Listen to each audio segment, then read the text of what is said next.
Olá, sejam muito bem-vindos e bem-vindas ao nosso podcast Sobrevivi, episódio de número 4. Muito obrigado pela sua audiência, obrigado por estar aqui conosco. Acredito que esse episódio vai falar muito ao seu coração.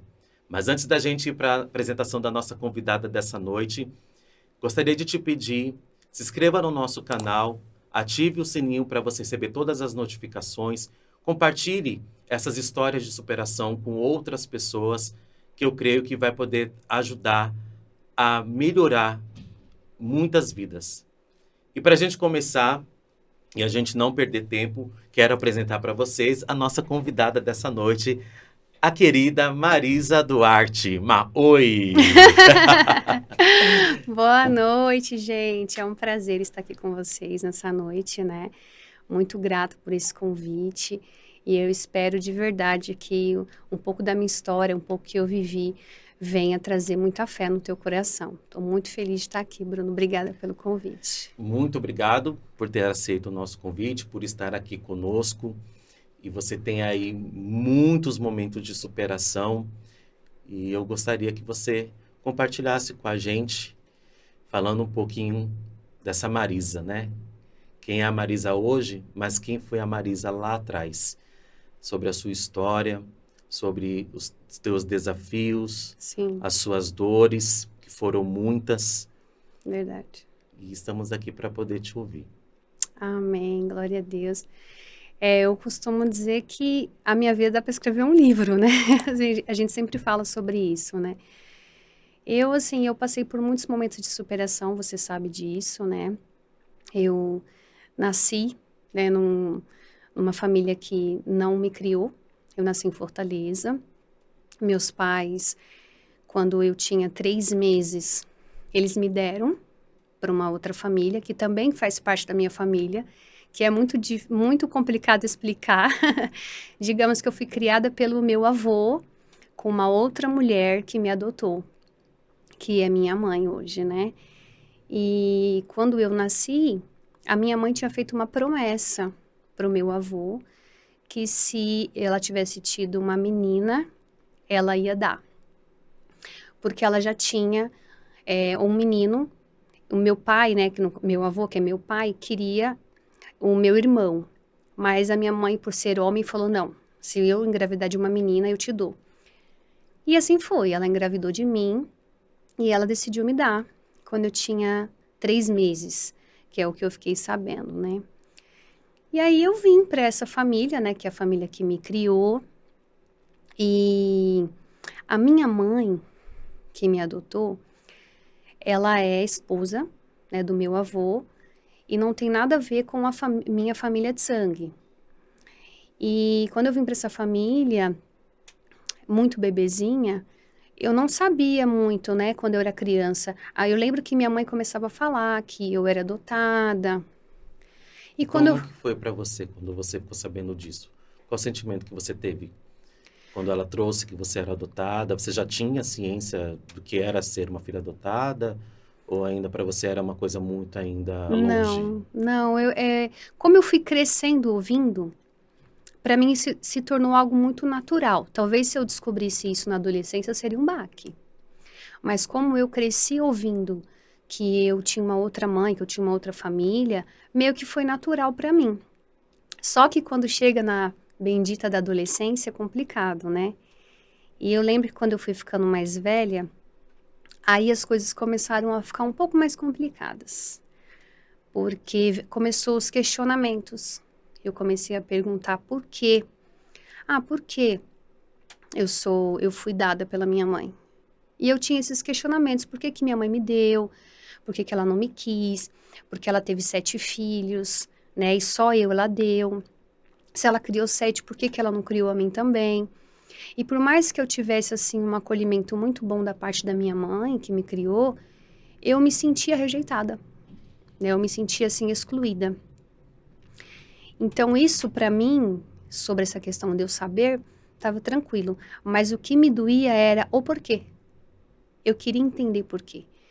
Porque é muito difícil, né? Você dar um filho e falar assim, dei um filho. a gente dá outra coisa, mas um filho você tem que, eu pelo menos jamais daria às minhas filhas.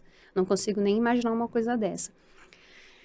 Então, eu fui crescendo, tudo. E aí eu lembro quando eu fiz 18 anos, eu não contei isso pra ninguém. Mas quando eu fiz 18 anos eu pensei, será que a minha mãe biológica vai me mandar uma mensagem? Porque agora eu sou uma mulher, né? E dentro do meu interior eu criei essa expectativa. Isso não aconteceu. Então eu tinha muito claro na minha mente que ela me rejeitava, que ela não queria saber de mim. Então eu já tinha embutido dentro do meu interior essa rejeição, né? E isso me doía. Então, assim, dentro da minha família, a gente foi criado, assim, com muitas privações.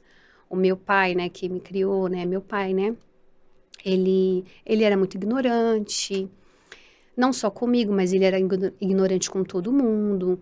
Então, era muito difícil a relação dentro de casa. Era muito complicado. E eu fui crescendo, assim, num ambiente bem opressor.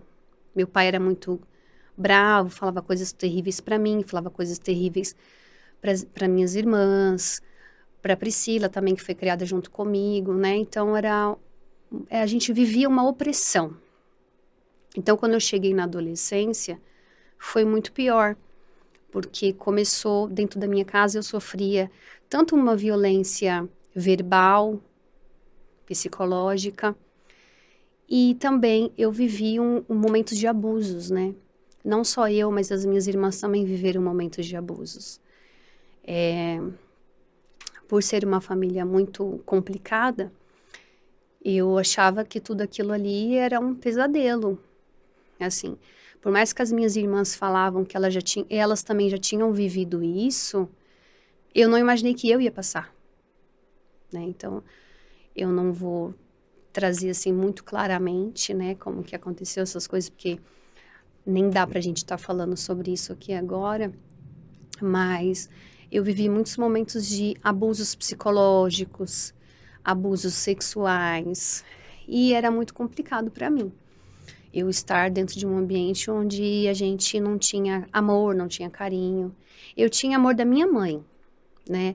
Mas o meu pai, nenhum de nós tínhamos. Não era uma coisa assim que era só por causa de mim. As minhas irmãs também não tinham, ninguém tinha esse carinho de pai, nós nunca tivemos, né? Meu pai não sabia o que era amor. Talvez porque, quem sabe, ele também não tinha amor, não tinha carinho, não teve colo. E a gente não pode dar aquilo que a gente não tem, né? Então, hoje eu tenho esse entendimento que a gente não pode dar aquilo que a gente não tem.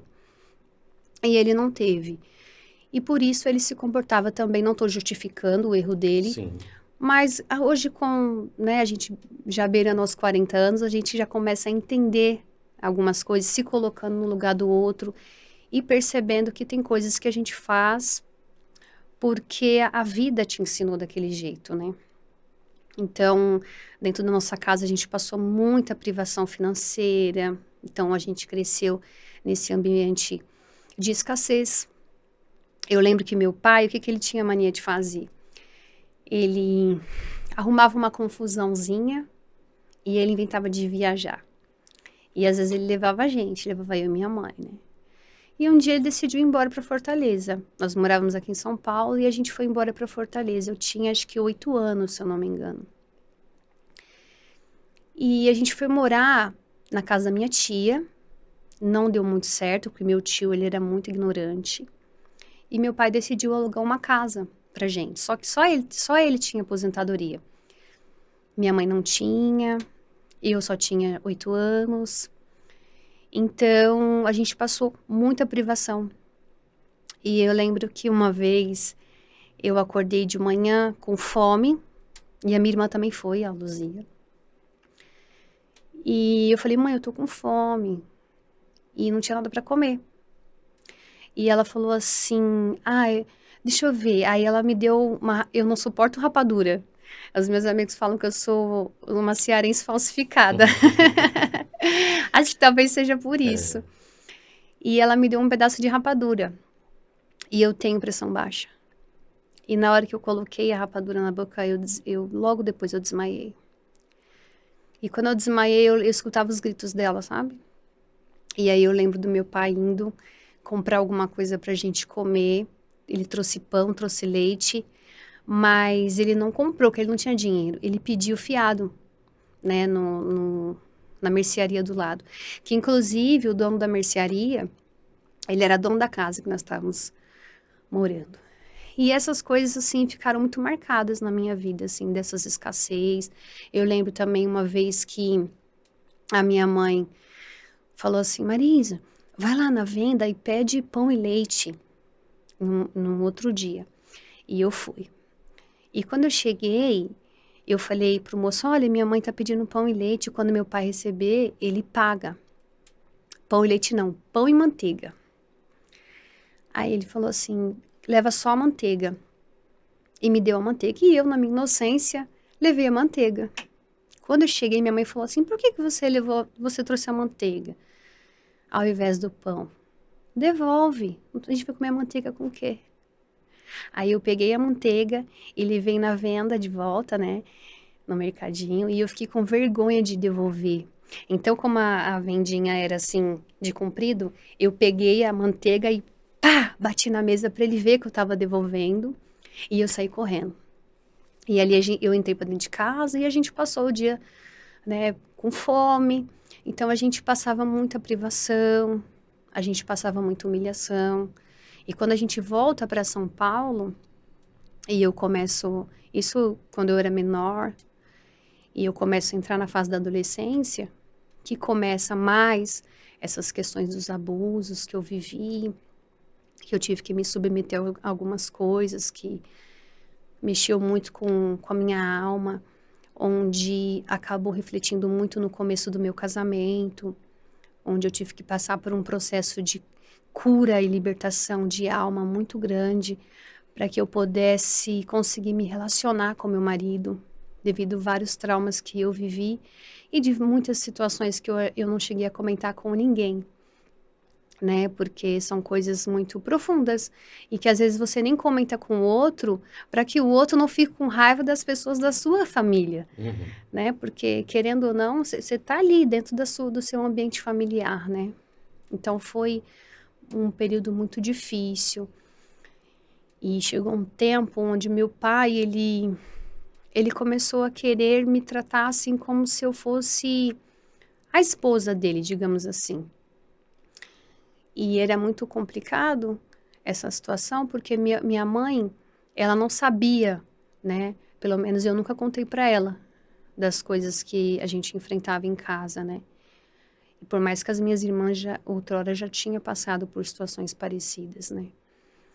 E eu lembro que uma vez nós morávamos num depósito de gás e eu queria fugir daquela situação e eu entrei dentro da roleta do gás, né?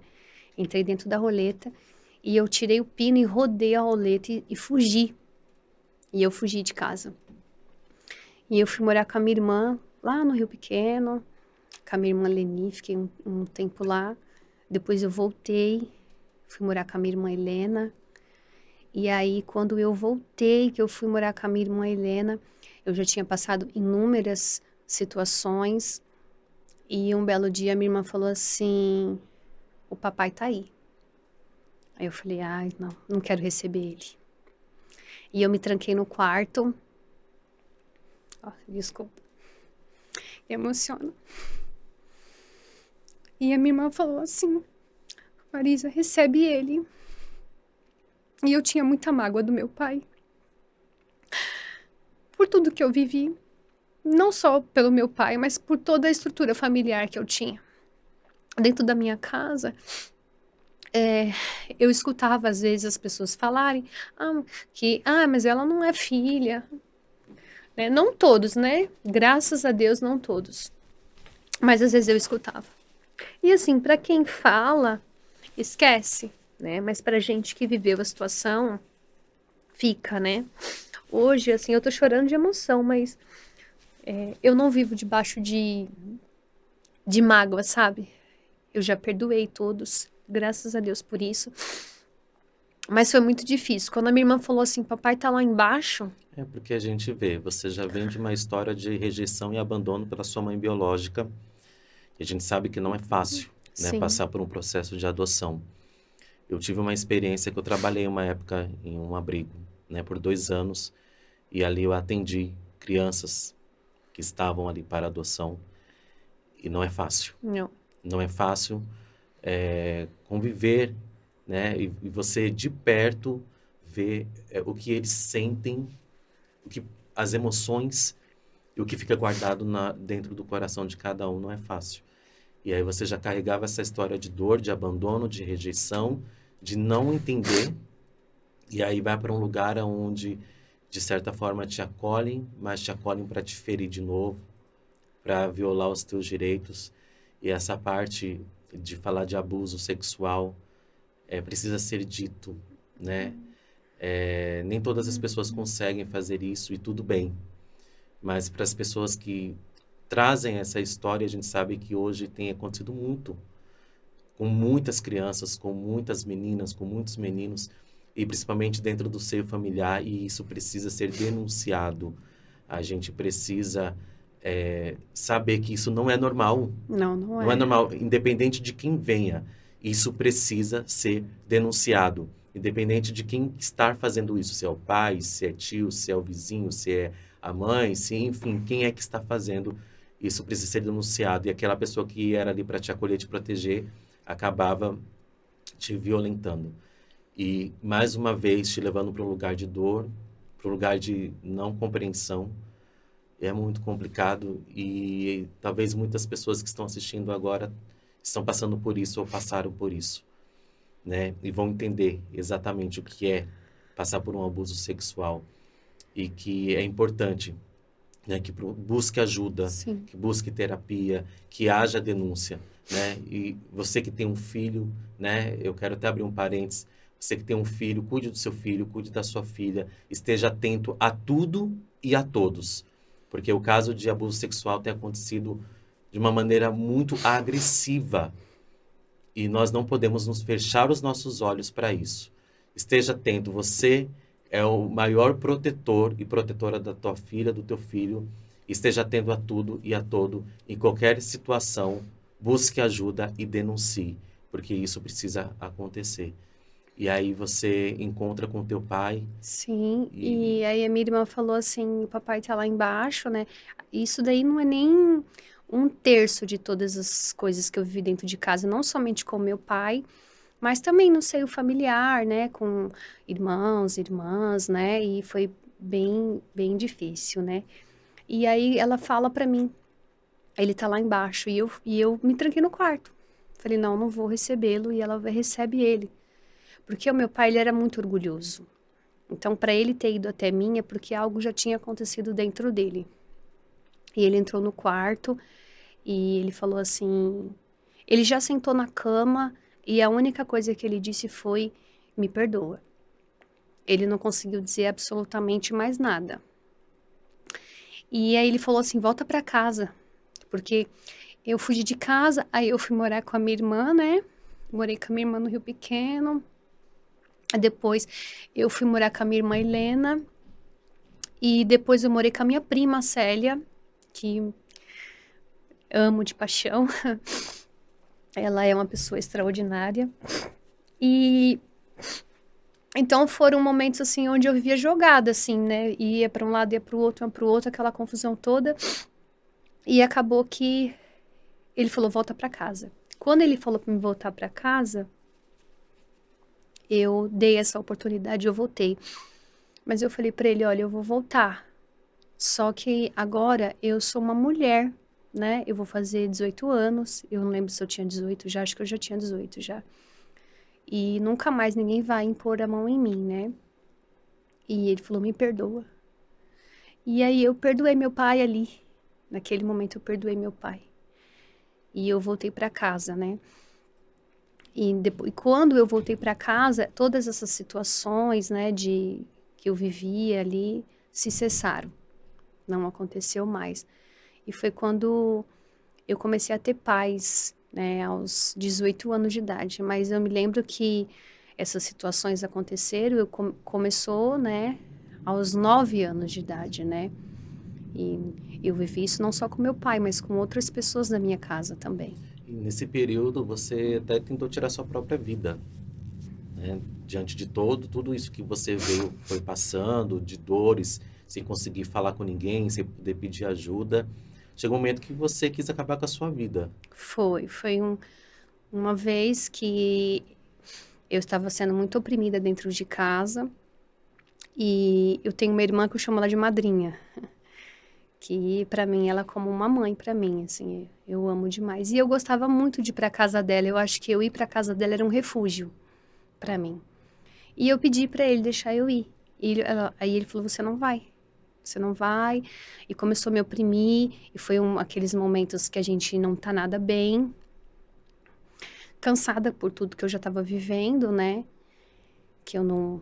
Prefiro não expor todas as situações, porque Não, nem precisa. E aí, ele falou que eu não ia.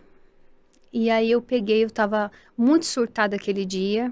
E minha mãe tomava várias medicações. Minha mãe tinha diabetes, pressão, oscilações de pressão, várias medicações. Então, naquele dia eu abri o armário da cozinha e eu peguei todos os remédios da minha mãe, né? E fiz um coquetelzinho assim e tomei tudo. Quando eu tomei, eu me tranquei no banheiro para esperar, né? Na minha cabeça eu ia morrer ali. E aí minha mãe começou a me chamar para me abrir a porta e eu não abria. Até que meu pai começou a bater na porta e ele pedia para me abrir. E ele falava: me desculpa, abre a porta, me desculpa, abre a porta. Minha mãe viu as caixas de remédio, ela ficou desesperada. E ele batendo na porta, pedindo para me abrir. E eu abri por causa da minha mãe, porque eu vi que ela estava transtornada, sabe? E aí eu abri a porta. Só que quando eu abri a porta, eu já estava passando muito mal. Muito mal. E eu comecei a colocar tudo para fora. Tudo. Não deu tempo dos remédios fazerem efeito, né? Pela misericórdia de Deus, pelo amor de Deus, que o Senhor já tinha algo para realizar na minha vida, né? Ele fez eu colocar tudo para fora. E eu acabei não acontecendo nada grave comigo, né? Mas eu tentei, sim. E eu pensava em tirar minha vida, eu achava que a minha vida não tinha valor para ninguém. Eu tinha um irmão que ele faleceu e a gente tinha muitos conflitos, né? Eu e esse meu irmão. E ele, às vezes, quando ele ficava nervoso, eu lembro que um dia ele falou assim pra mim: você é uma bastarda. A mãe pegou você pra te criar por pena de você. E ninguém gosta de você, até sua mãe te deu. A minha mãe cria você por dó de você. Hoje eu entendo que ele não falou aquilo do coração dele. Não falou de jeito nenhum. Mas na época, para uma menina, aquilo é um baque, né? E quando ele falou isso, rasgou meu coração naquele dia. E eu lembro que eu saí correndo e fui pro quintal. E aí a minha mãe foi atrás de mim. E ela disse assim pra mim: por que você tá chorando? Aí aquele dia eu falei assim pra ela: por que você me pegou pra me criar? Só que eu falei brava, né? Por que você me pegou pra me criar? Por que você não deixou eu? Falasse pra minha mãe que você não me queria. Aí ela falou: porque eu te amo. Eu falei: mas a senhora me pegou pra eu viver esse inferno aqui, esse lugar horrível, onde as pessoas falam o que querem pra mim. Olha o que ele falou pra mim. E naquele dia ele me bateu com vassoura. E eu chorando, e minha mãe falava assim: mas eu amo você. Eu amo você. Eu peguei você, não foi porque eu não podia ter filho. Eu peguei você porque eu te amo. E a minha mãe, assim, ela poderia não ter pego eu pra criar, porque para pra pensar. Eu sou neta do meu avô que me adotou. De um outro relacionamento. Você tá entendendo? Uhum. Eu lembro que uma vez eu tava conversando com a minha sogra, ela falou assim: eu que não pegaria uma neta de um outro relacionamento do meu marido. E eu não julgo ela, porque é difícil mesmo. Então, assim, minha mãe não pegou eu porque ela não tinha filhos, ela tinha 12. Ela me pegou porque ela me amou, né? E assim, então hoje, assim, eu sou muito grata a Deus por eu ter encontrado o amor dele, né? É, Deus, ele foi tudo pra mim. Deus é tudo pra mim. E eu encontrei uma paternidade que eu não tinha. A paternidade de Cristo. E eu sou muito grata à minha mãe. Porque por mais situações difíceis que eu tinha dentro de mim e eu não colocava pra fora, eu senti o amor dela, né? Eu até costumo falar que o amor cura. Eu lembro que uma vez eu tava com muita dor de dente e ela falou assim, deita aqui na cama. E eu deitei. E eu encostei o meu rosto, que tava com dor de dente, nas costas dela. E eu não tinha dinheiro pra comprar remédio, eu não tinha dinheiro pra ir no dentista, eu não tinha dinheiro pra nada. E aí eu encostei as costas e ela começou a balançar, balançar. Imagina, ela era uma senhora. E ela balançava, balançava, balançava até eu dormir. E aí quando eu acordei, eu não tinha mais dor. E hoje, quando eu me lembro dessa cena, eu entendo que o amor cura. Sim. O amor, ele cura. Por isso que a Bíblia diz, né? Ainda que eu lance o meu corpo, né, para ser queimado, ainda que eu dê todo o meu dinheiro aos pobres, se eu não tiver amor, de nada disso me adiantaria. Eu aprendi a amar com Deus em primeiro lugar, que é um amor incondicional, mas eu também aprendi a amar com a minha mãe. Foi o maior presente que eu tive na minha vida, foi ter ela como mãe. Ela nos deixou em 2006. Foi a maior dor que eu já senti. A maior dor que eu já senti na minha vida foi quando eu perdi ela. Só que Deus foi tão bom comigo que ele disse pra mim que ia levá-la. Ela adoeceu e quando ela adoeceu, eu tirei uma palavra, eu estava no meu trabalho e o Senhor disse pra mim que eu tinha que ser como uma rocha. E eu falei, mas por quê?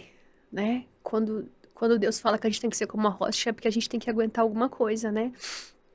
E aí minha irmã liga falando que ela tinha ido pro hospital. E eu fui pro hospital. Quando eu cheguei no hospital, Bruno, é muito forte isso.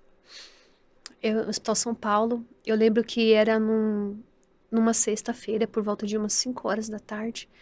Estava eu, a minha irmã Adriana, e, se eu não me engano, a minha irmã Neide também. Eu não me lembro muito bem quem estava comigo.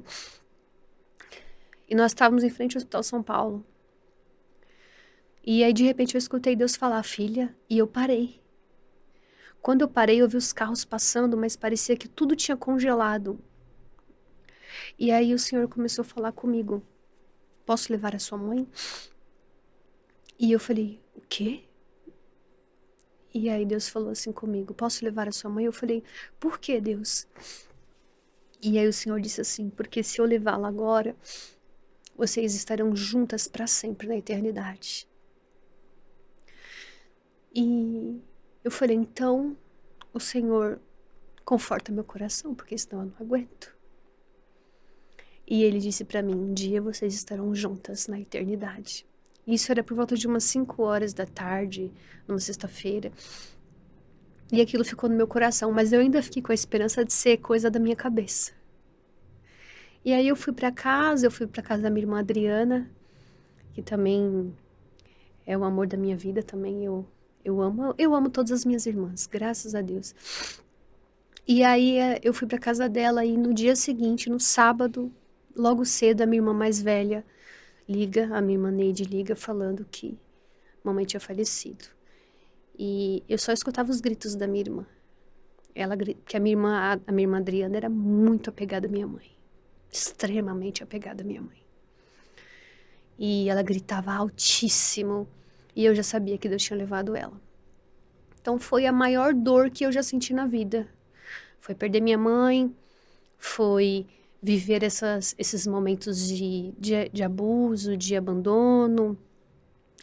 me senti excluída, me senti um peixe fora d'água.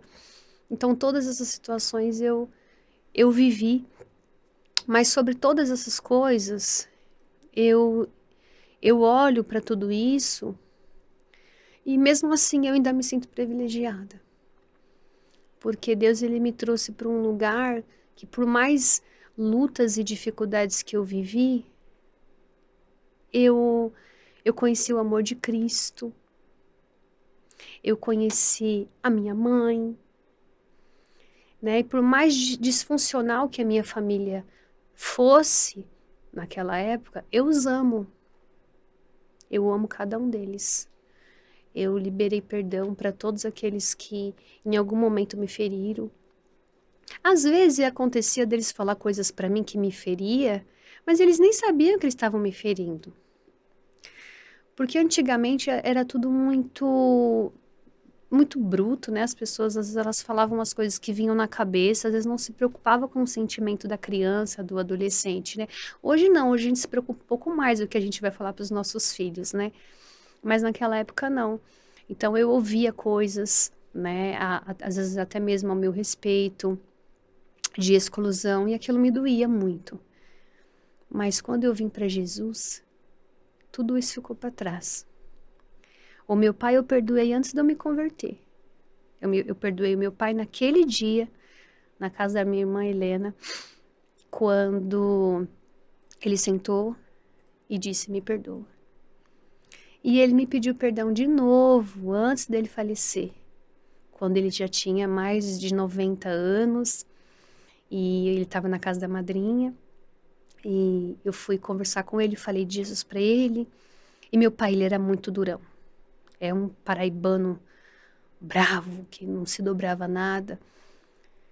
E eu comecei a falar de Jesus para ele, do amor de Jesus Cristo. E eu falava para ele, pai, Jesus Cristo salva, liberta, né? Perdoa pecados. Ele falou assim para mim, será que Jesus Cristo tem poder para me libertar? Eu fui muito mal. Eu fui muito mal. E eu falei, pai, Deus tem poder para libertar e salvar e perdoar todos os pecados.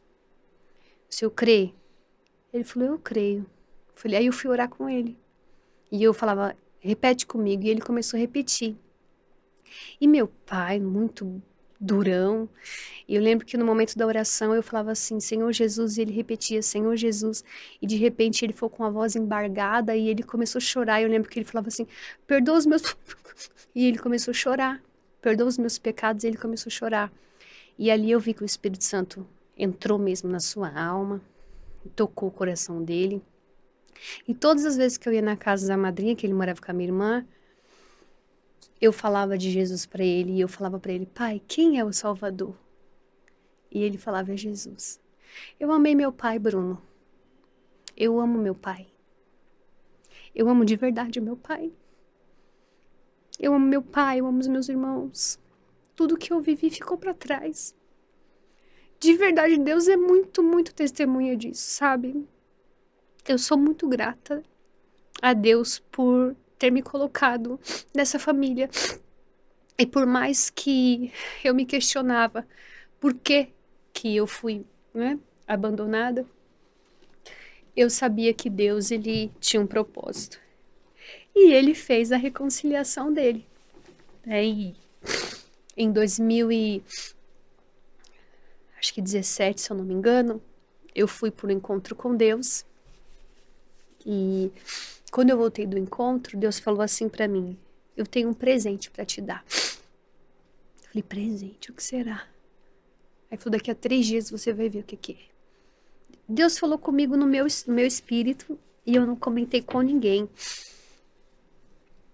E aí eu fui para a oração e 3 dias depois eu recebo uma solicitação de amizade no Facebook.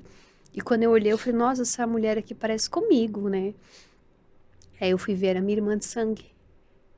E aí desenrolou que eu vi ela, aí depois veio as minhas outras irmãs, e aí veio o meu irmão Neto, que ele é um é o meu pastor, assim, que ele é pastor, né? Eu falo que ele é meu segundo pastor, meu irmão, né? Que é maravilhoso. E a gente começou a conversar. E eu via que eu conversava com o meu irmão, conversava com as minhas irmãs e não conversava com a minha mãe biológica. E eu falava, tem alguma coisa estranha. E eu falava assim, Neto, por que que a Ana não fala comigo? Aí falou assim, não, porque ela trabalha muito, sempre com uma desculpa, né? Enfim. E aí Deus preparou tudo, preparou uma irmã. Na época a gente não tinha condição nenhuma de ir para Fortaleza. E essa irmã nos abençoou, né? Eu sou muito grata a ela, que Deus abençoe a vida dela, né? Não sei se ela estiver ouvindo, né? Que ela seja abençoada. E a gente foi para Fortaleza, eu, meu marido e minhas filhas, encontrar com a Ana, minha mãe biológica. E aí eu fiz a pergunta que não quer calar, né? E eu perguntei para ela. E eu falei, deixa eu te perguntar, por que que você me deu? Porque a minha mãe, ela falava que ela tinha me dado porque eu nasci doente, né? Que eu tinha bronquite e tal. E aí, quando eu fui perguntar pra ela, ela falou assim, eu te dei porque eu quis, porque eu fiz uma promessa. E aquilo, pra mim, foi um choque. Eu não esperava ouvir isso. Eu esperava que ela ia dizer, não, eu não tinha condição, as minhas condições eram muito precárias, essas coisas. E ela simplesmente olhou pra mim e falou, não, eu te dei porque eu quis te dar, porque eu fiz uma promessa. E aquilo foi muito chocante pra mim. E eu falei, Deus, o Senhor me trouxe de São Paulo pra vir pra Fortaleza pra ouvir isso. Aí Deus falou assim pra mim, conte a sua história pra ela. E eu contei. Eu levei ela no quarto, contei. E ela falou assim, nossa, mas eu achei que você era muito feliz. Quando ela ouviu a minha história, ela ficou assim emocionada, não sabia o que falar, mas ela tinha muita mágoa no coração do meu pai que me adotou, porque o meu pai, que me adotou, que é meu avô, é pai dela com outra mulher, certo? E ela tinha muita mágoa dele, porque ela conheceu ele quando ela tinha 15 anos, né? Então ela não conseguia perdoar ele. E aí Deus usou a minha vida para ministrar ela, para ela liberar perdão. Olha que coisa. Aí Deus falou para mim, eu te trouxe aqui para que você fosse canal de cura na vida da sua mãe biológica. Eu falei, meu Deus, tanta gente aqui em Fortaleza, tem que ser eu. E o Senhor disse, na medida que ela é curada, você também é. Eu falei, mas eu não queria isso. E aí ele disse assim, mas você não vive dizendo, já não vive mais eu, mas Cristo vive em mim? Então que você viva isso. E eu me permiti. E quando eu orei por ela, ela gritava, eu falava, perdoa ele. E ela gritava. E ela disse, eu perdoo, papai, eu perdoo. E no momento que ela disse que perdoava meu pai, Bruno, não sei te explicar, mas veio assim do céu um amor no meu coração que eu não tinha por ela. E Deus falou assim, você vai chamar ela de mãe.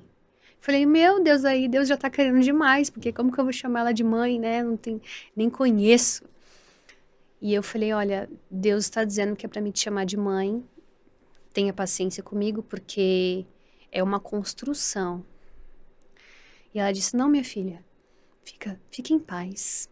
Eu sei o meu lugar. E eu comecei a chamá-la de mãe, mas assim, com muito sacrifício, pela obediência mesmo. E ali o amor foi gerado no meu coração. Hoje nós temos contato, né?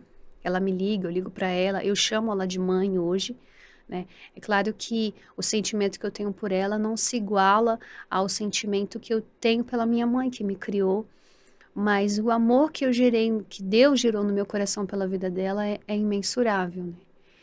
Então Deus disse para mim, eu não deixo pendências. E eu aprendi isso, sabe? Às vezes a gente vai passar por situações, Bruno, seja com filho, com marido, enfim, com qualquer pessoa da família, ou seja lá com quem for. E a gente vai passar por essa situação de dor, e a gente vai falar, nossa, agora tudo acabou. Mas quando a gente se coloca debaixo da graça de Deus, quando a gente se coloca debaixo dos pés da cruz, Deus não deixa pendências. Ele resolve. Ele resolve todas as coisas, ele resolve. E ele resolveu isso para mim. E eu sinto isso como um presente de Deus, porque hoje eu tenho 2 famílias. Eu tenho a minha família daqui e tenho minha família de Fortaleza. E o meu coração é muito grato a Deus por ele ter preenchido todo aquele vazio que eu tinha no meu interior, ter curado o meu coração, ter cuidado das minhas feridas, né? E hoje, se eu me sinto uma mulher forte, eu me sinto uma mulher preparada para muitas guerras, é porque eu já vivi muita coisa lá atrás, né? Que aqui não dá para contar com detalhes, mas muitas coisas eu vivi. E não somente sobrevivi, mas também experimentei um pouquinho do que é o amor de Deus, né? Quando a gente se permite viver o que Ele diz que nós temos que viver, porque é muito fácil a gente dizer assim, eu sou cristã, eu sirvo a Deus, mas a gente não mede que somos cristãos quando a gente está na igreja. A gente mede que somos cristãos quando a gente verdadeiramente precisa dar amor quem não merece, perdoar quem não merece, conviver em amor com quem não merece. Isso é uma tarefa muito difícil. Não é uma tarefa fácil. Então é só quando você verdadeiramente diz assim, eu aceito o desafio. Eu aceito. Quando você diz, eu aceito o desafio, Deus olha para você e ele fala, nessa eu posso confiar. E aí a gente vai crescendo em degrau de glória em glória.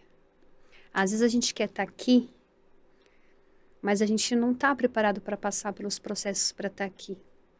E quando eu digo aqui, eu não estou falando de crescimento financeiro, crescimento de hierarquia. Eu digo crescimento em intimidade com o Pai. Em você ouvir Deus. E eu acho que não tem nada mais rico do que você ter o privilégio de ouvir a voz de Deus. Não tem, né? É sem explicação. Tem coisas que a gente não dá nem para a gente tentar explicar, porque não vamos conseguir traduzir em palavras ou até mesmo trazer alguma explicação que traga algum tipo de resposta sobre isso. E você passou tudo isso com as suas mães, e hoje você é mãe também, mãe de 2 lindas meninas. Hoje você tem experimentado a maternidade e você passou por uma situação complicada, né? E hoje ainda você passa por alguns desafios com a sua primeira filha e que precisou, né, você buscar muitas estruturas e sobreviver a isso também. Sim, com a Sara, né? A Sara é o meu milagre. A Sara, ela veio, eu costumo dizer que a Sara veio para me converter e a Rebeca para me trazer refrigério. Porque a Sara, ela foi minha primeira filha, é minha primeira filha, né? E quando ela fez 7 meses, ela estava com bronquiolite e eu levei ela no hospital. E quando eu cheguei lá no hospital, ela foi piorando, piorando, piorando. E ela foi para emergência. E quando ela chegou na emergência, eu escutei a médica falar dessa maneira. Ela precisa de uma vaga na UTI, porque ela não vai resistir. Imagina. Depois de tudo que você passou. Mais essa, né? E aí, quando eu escutei isso, eu fiquei tão nervosa que a médica disse assim, você pode se retirar um pouquinho da sala? Vai tomar um ar, porque ela sente o seu nervosismo. E eu lembro que eu saí correndo, assim, o hospital inteiro. E quando eu cheguei lá fora, eu caí no chão e eu gritei. Tamanha era a angústia de medo. Para quem já perdeu um filho, ou para quem já quase perdeu um filho, você sabe muito bem disso. o medo é algo imensurável, é algo que é maior do que você pode imaginar. E quando eu voltei com muita angústia. E aquela entrava e saía gente de dentro da emergência e eu falava, meu Deus, e agora? Minha filha, será que ela vai resistir? Ali eu fiquei abalada emocionalmente, porque filho é algo que a gente não tem palavras para falar. Só quem é pai, só quem é mãe, né, consegue sentir o que a gente É sente. verdade. Não é verdade? Às vezes as pessoas vão olhar e vão dizer, né? Ah, mas é algo simples. E ali eu lembro que um homem disse assim para mim: olha, a enfermeira chegou e disse que saiu a vaga, mas era para a filha de um rapaz. E eu lembro que quando ela disse isso, eu olhei para ele, ele olhou para mim, eu não disse nada e ele disse: pode dar a vaga para ela. Eu falei: o quê? Mas e sua filha? Ele disse: Deus cuide da minha filha. Pode dar a vaga para a enfermeira. Disse: você tem certeza, né? Ele: pode dar. E eles deram a vaga que era da filha dele Meu Deus. para minha filha. Eu de verdade achei um ato que talvez não sei se eu teria coragem, né? Você teria coragem? A gente não sabe se teríamos. E ela foi para UTI, ficou 41 dias entubada, 2 meses internada, entre a vida e a morte. E como ela ficou entubada, teve um certo dia que ela se desentubou e as enfermeiras tinham esquecido de amarrar as mãos dela e por isso faltou oxigênio no cérebro dela. Então a Sara ela ficou com um atraso, né? Hoje ela tem deficiência intelectual moderada mais TDAH, mas a gente sabe que o TDAH é genético. E para eu aceitar que minha filha tinha ficado, né, especial também foi muito difícil, porque por mais que você fale, que você tente romantizar isso, é algo muito difícil. Sim. Então foi mais uma situação que eu tive que superar. E a Sara é o meu milagre. Dentro do hospital, ali, 2 meses, eu fui evangelizando, fui ganhando almas. Enquanto a Sara estava lá entubada, eu juntava as mulheres do hospital, eu ia orar com as mulheres no hospital. A gente cantava hinos e eu orava por outras mulheres. Então, eu fiz a obra dentro do hospital. Sim. E o Senhor cuidou da minha filha. Hoje já tem 10 anos. E é o meu milagre. E eu glorifico muito a Deus pela vida da Sara. A Rebeca veio depois, também ficou internada, né, por um erro médico também. É uma bênção, né? Mas o Senhor cuidando sempre da minha casa, da minha família. Sim. Deus me deu um marido abençoado. E eu Uma glorifico. família linda. Me deu. Eu sou muito grata a Deus, mesmo por tudo que eu passei. Deus cuidou de mim e me deu um homem de verdade, me deu 2 filhas e eu só tenho motivo de agradecer ao Senhor por tudo isso que Ele fez por mim. É sem palavras, né? A gente tem coisas que não dá pra gente traduzir em palavras como nós acabamos de falar. Verdade. E a gente teria muito mais coisas para poder conversar, mas a gente está chegando ao final desse podcast. Opa. Quero te agradecer muito por você estar aqui, Eu que né, por agradeço. participar desse momento conosco, por você abrir a sua vida, né, em situações tão particulares, tão íntimas, mas sabendo que isso vai ser para ajudar muitas pessoas Sim. que talvez nesse exato momento está passando por algumas situações que você acabou de citar aqui. E é aquilo que eu digo sempre no final. Se a gente conseguiu passar e vencer, quem está ali do outro lado também vai conseguir. Eu creio. E eu queria que você deixasse uma mensagem diante de toda a sua história. O que você poderia deixar para as pessoas que estão nos assistindo agora? Tem 2 versículos que eu gosto muito, né? E um deles diz assim: assim como você imagina a sua alma, assim você é. Por muito tempo eu me imaginava rejeitada, excluída, abandonada e sem valor. E quando eu conheci o amor de Deus, eu percebi que eu poderia ser tudo aquilo que a Bíblia diz que eu sou. E a Bíblia diz que eu sou mais do que vitoriosa em Cristo Jesus. Então, se você crê que você é alguém de valor, então você é. Se você crê que você pode, então você pode. Então, eu amo esse versículo, eu guardo ele no meu coração. E o segundo é, eu posso todas as coisas naquele que me fortalece. Talvez na tua força você não consegue, mas na força dele você é mais do que vitorioso em Cristo Jesus. Receba essa palavra no teu coração. Amém. Muito obrigado novamente. Muito obrigado você que ficou conosco mais esse episódio. Acredito que tenha tocado aí muito o teu coração e esse podcast existe justamente para isso, para poder abençoar vidas, abençoar a sua vida.